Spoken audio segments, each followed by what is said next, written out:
Joe Vardon from The Athletic joins us right now from New York City. Happy to have him join us. And he is in there fresh off of an exciting dinner last night with Tom Brady and Wemby. We need to have all the details. I want to know what they had for dinner, how many courses, and did Tom eat dessert? Was there any refined sugar on the menu that you're aware of? That's all I really care about. Right. Well, I'm going to say no. I mean, between the way Tom Brady treats his body and Victor's sleeping habits, I can only assume that he eats well. I must not be a very good reporter because I don't know what was on the menu. I can tell you I had a cheeseburger at J.G. Mellon's, if that By the way, counts. delicious. And by the way, delicious, and one of the best burgers in the city. So very smart on your part.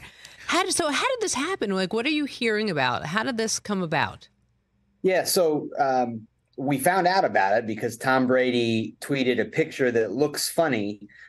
They almost look the same height. So I don't know if there's a depth trick going on there. But Victor is here at Madison Square Garden for shoot-around, his first media availability at any shoot-around as an NBA pro.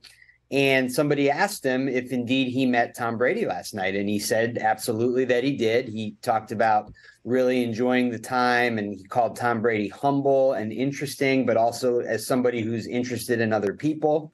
And then a Spurs official told me that this was a dinner set up by billionaire Michael Rubin. He's a co-owner of Fanatics, and both Tom and Wemby are clients. And so that's how they came together. Victor said he knows a little bit about American football. He's learning more. And he assured us all, he's like, I know about Tom Brady.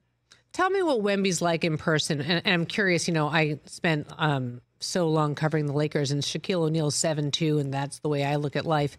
And we're talking about another 4 inches. And yet he's such a slim guy. I'm so curious about what you feel like he's like in person.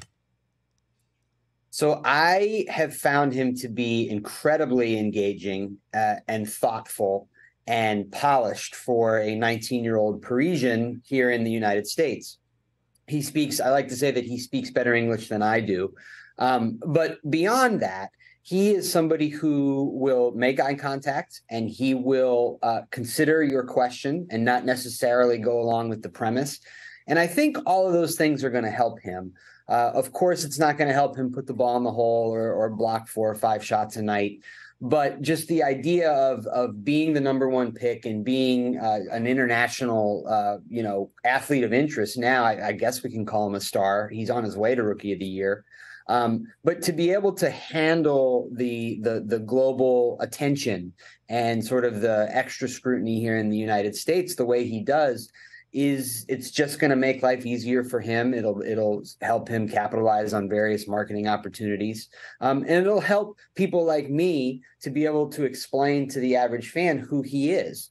And so I think from that perspective, he really is off to a great start. It seems like the kerfuffle at the Aria during Summer League with Britney Spears, that was a lifetime ago.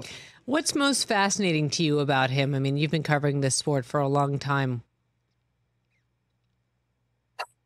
It's got to be just the sheer size. Think about he might be, depending on how tall you think he is. There's you called him 7'6". There's some talk about him being 7'5". At The Athletic, I was just told that we're going with 7'4", so somewhere in there. But being that tall and having skill sets that could be compared to Steph Curry, who's well over a foot shorter than Wembanyama, but just the ability to shoot, to move the way he does. And then again, I mean, my most of my NBA career has been spent following LeBron. And I was actually at LeBron's Madison Square Garden debut nearly 20 years ago covering it. And there's been a couple times where we've had a number 1 overall pick since who had a certain degree of hype.